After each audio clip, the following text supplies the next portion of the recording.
wanted to do this special blog post just to talk about people that go after wholesale deals and wholesale deals only, or they go after wholesale deals and assignment deals only.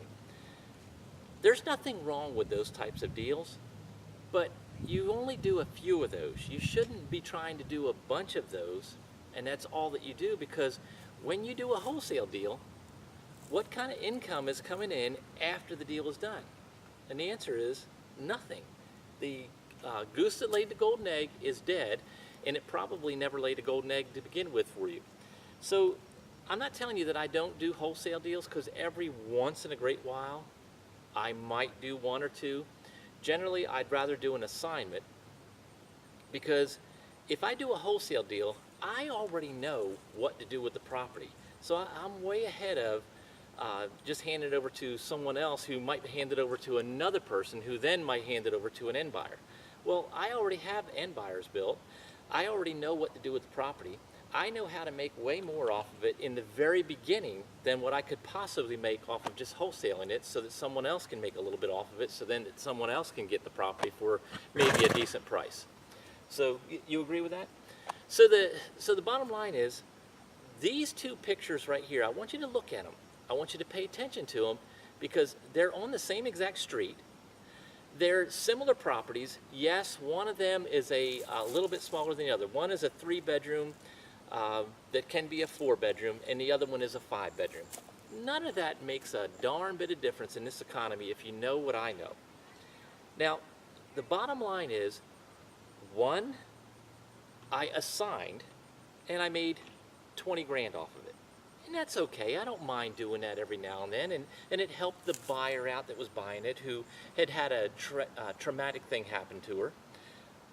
The other one, I took it over by buying it. There was no debt on the property, so I took it over by buying it seller financed with no interest, and I've sold it with a lease purchase end buyer in place in the beginning, and then that end buyer jumped through all the hoops I wanted her to jump through, so that then I sold it to her subject to, and I carried back a second on it also, so a seller finance deal.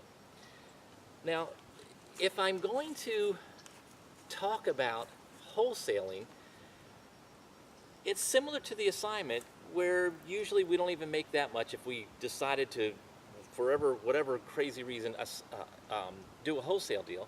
But my assignment money is way more than what the wholesale money would be out of that. Typically, that deal would really only be somewhere around $8,000 or $10,000.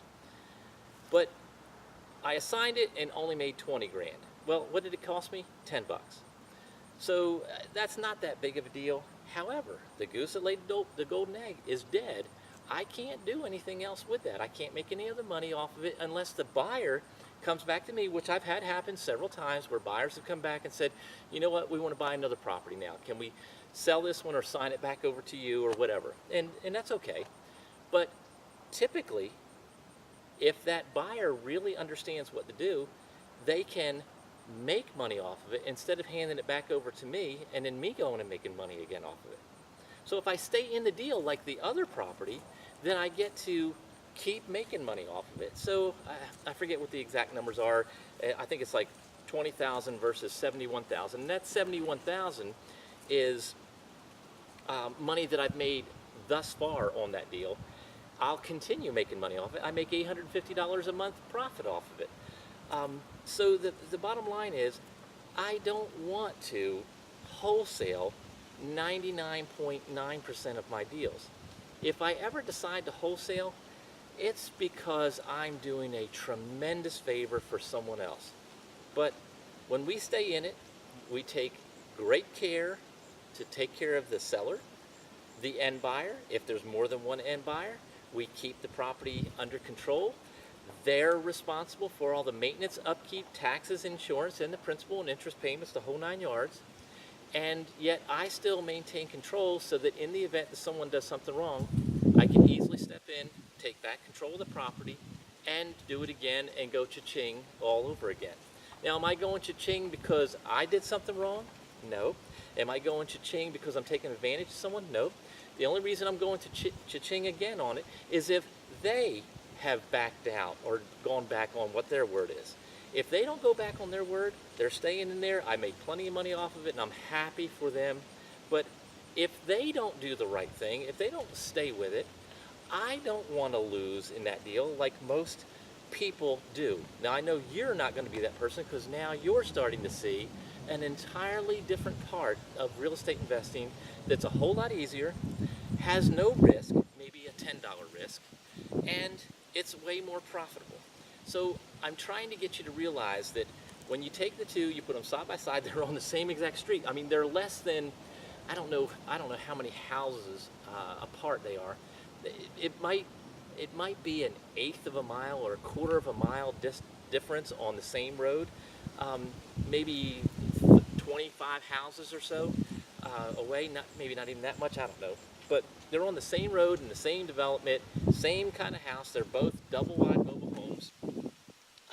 One of them's a little bigger than the other, but again, that does not affect what I'm able to do with the properties. So in this economy, the terms are the most important thing, not the number of bedrooms and bathrooms. Now, I know that's a little bit hard for some people to accept.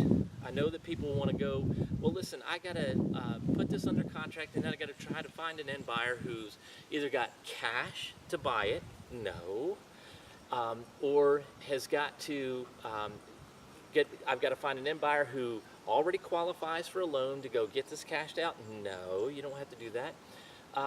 I have to deal with tenants. No, you don't have to do. I'd rather have 2 root canals without Novocaine than ever be a regular landlord with regular rental properties. The only rentals I still do are my commercial rentals, not my residential rentals. So I do a lot of commercial type deals also.